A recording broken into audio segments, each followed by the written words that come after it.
Are you throwing money away on overpriced groceries when you could be growing your own food, even if you do live in the middle of a city? It's crazy, right? But you don't need a backyard, acres of land, or a fancy setup to grow your own food.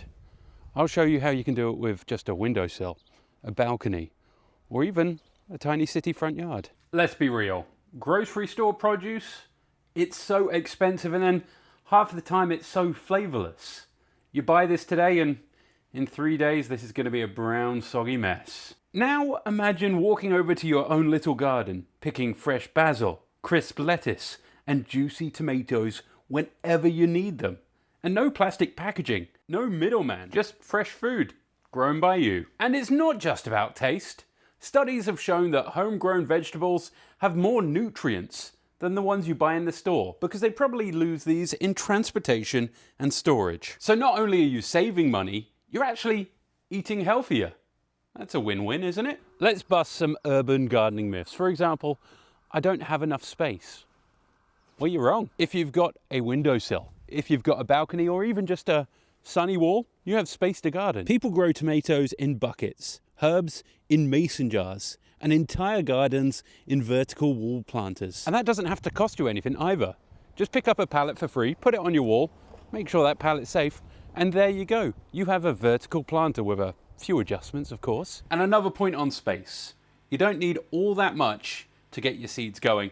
I just found this rack in my laundry room and figured that's where all my stuff can go to start seeds. Another excuse you might hear is, I don't have enough time. Let's be honest, scrolling on Instagram and TikTok takes a bit more time than looking after plants. Most urban gardens need less than 5 minutes a day. Just water them, check on them. What I like to do is have a coffee in the morning and just sit outside with my plants. Oh my God, I sound so mid-30s saying that. Just sit outside with my plants. I have friends as well. Who do you think I give all my zucchinis to? Another excuse someone might have is, I've got a black thumb. I kill all the plants I come in contact with. Well, there are actually some plants that are unkillable. Basil, pretty much. Also, mint, because it grows like a weed. So if you are growing mint, I suggest putting it in a pot rather than in the ground. Otherwise, it might just take over. All right, so what should you grow first? I'll give you a list of the easiest, most space-friendly crops right now. Herbs like basil, mint, cilantro, and rosemary. You can grow these indoors or outdoors. They do pretty well in small pots, and you can even regrow them after cutting. And they're perfect for adding flavor to meals without having to go to the store. Your leafy greens, so lettuce, spinach, and kale. This is ready to harvest in weeks, and you can cut what you need and it keeps growing. Just cut and come again. No garden would be complete without these. Cherry tomatoes. You can grow them in hanging baskets. Just look for the tumbler varieties or pots. And if you've got a small patio, grow a patio variety. They produce tons of fruit in a small space, and they taste so much better than those store-bought ones that you get. You won't believe the difference. Okay, so you're in. You're ready to start growing. But here's how to do it so easy. Step 1, pick your space. Windowsill, perfect for herbs. With a balcony, well, you could do leafy greens and maybe even a patio tomato, just that here.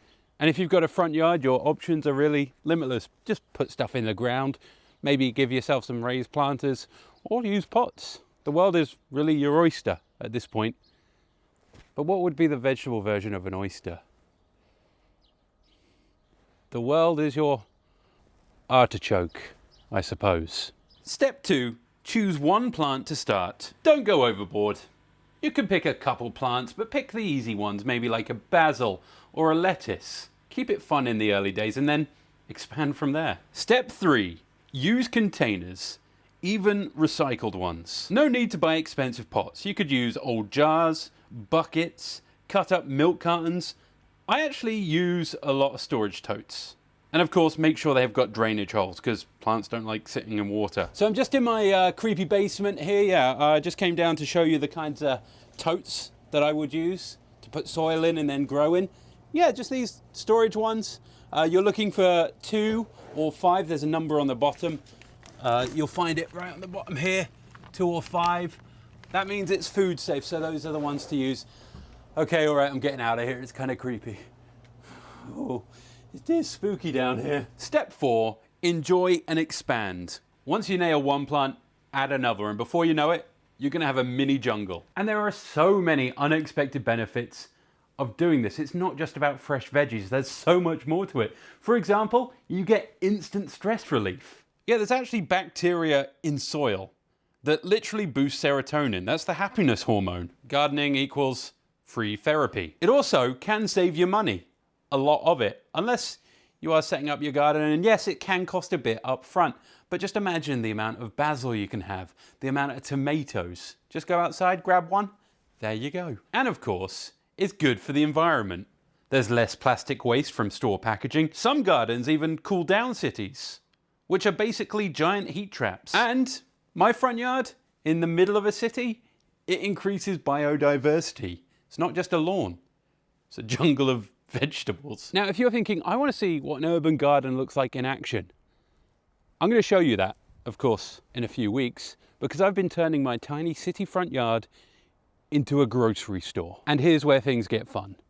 I want you to pick one plant, any plant, start growing it, and let me know in a few weeks how that's going down in the comments. So thanks for checking this video out. Hit that subscribe button, like, and comment if you've got any questions, and hopefully see you in the next video. Oh, it's so cold. I cannot wait for spring. This is too cold. Oh my God.